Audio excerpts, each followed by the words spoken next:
Feature presenter Senator Lisa Jawahir for the final day of the Caribbean Youth and Student Leaders Workshop, Policy and Advocacy Training for Sustainable Caribbean, hosted by the St. Lucia National Youth Council and the Caribbean Regional Youth Council, has praised the SLNYC for this venture. A key objective of the workshop was to expose young people from throughout the Caribbean to be able to fight for sustainable policies in their region by gaining the skills and information they need, as well as the policy-making process. Senator Jawahir claims that while many young people tend to think that their opinions won't be heard in politics and the legislative process, she is aware that this is inaccurate and that if young people banded together, they would be able to refute this belief. We had the discussion on how we can get our policies passed and how we can achieve certain things. A lot of young people believe that because they are young that they will not always be taken seriously.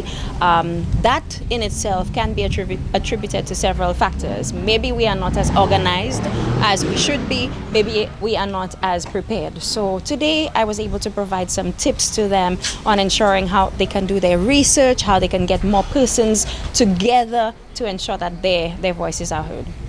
Jawahir expresses her hope for young St. Lucians, especially after noticing the extensive efforts of the SLNYC to host this conference. I remain very hopeful. I have faith in humanity. I have faith in St. Lucians. I believe we are an extremely brilliant and bright minds. We have extremely brilliant and bright minds in St. Lucia, but the politics is not as intimidating as you might think it is. When you go in there, you have the support of your family, the support of your friends, the backing of an organization, let's say the NYC for example, you are able to achieve a whole lot more. The 4-day workshop touched a wide array of topics inclusive of climate justice, gender equality, youth opportunity and crime. Genevieve Gonzague, Public Relations Officer of the National Youth Council, says the event proved to be successful.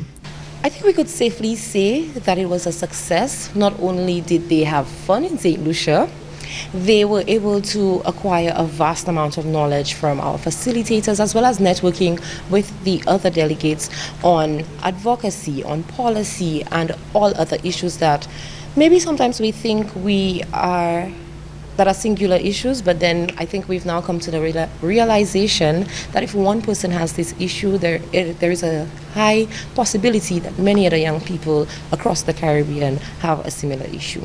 Delegates from across the Caribbean, including Antigua and Barbuda, Grenada, Trinidad and Tobago, Jamaica, were all present from April 12th to 15th for the SLNYC's Caribbean Youth and Student Leaders Workshop, Policy and Advocacy Training for a Sustainable Caribbean.